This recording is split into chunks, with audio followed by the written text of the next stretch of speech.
Okay, so the slip ring mount is finished. Uh, you can see it's like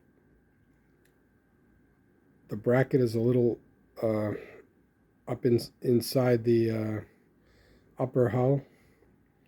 So just the very middle of the housing of the slip ring sticks down into the lower hull. So it's going to be a lot of clearance for everything that's in the lower hull. All the the speaker and all the the board and everything. There's going to be clearance for everything. And because the slip ring is mounted almost directly in the middle of the turret rotation, it's not going to, the wires aren't going to be moving around and getting stuck in anything either. So, came out pretty good. And at first I had the hole for the slip ring. I was going to put it on the center of rotation, and then I realized I had to move it so that it would be like centralized on the gun housing, so that when it elevates, it's not going to hit it. So I've got plenty of room for when the gun is elevated.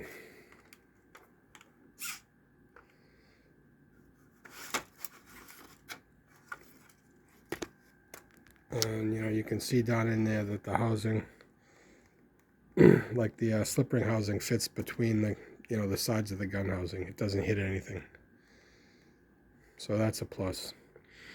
And so now it's like time to start cutting and splicing wires, soldering wires, and figuring out everything I'm going to have in the turret.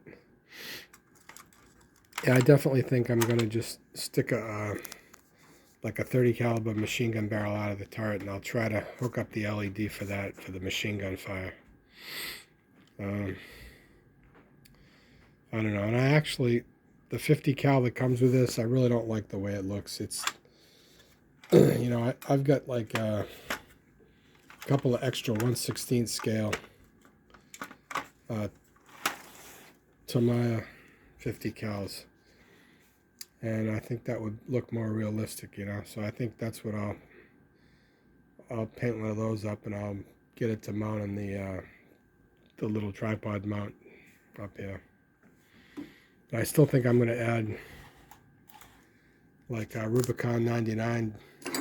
He has an M1919, 30 cal mounted right here, and so that kind of makes it like the Fury.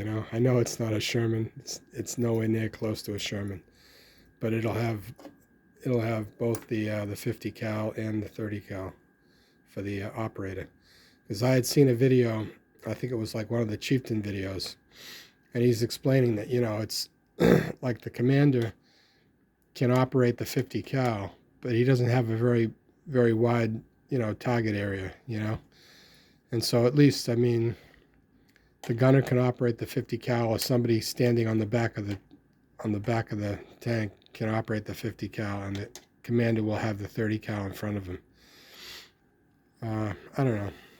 I know it's just an RC tank, but like the PT boats in World War II, the crews of those boats, any weapon they found laying around, machine guns, cannon, or whatever, they would mount them on their boats so they had more firepower. And so I think maybe some of the tank crews were able to do that also.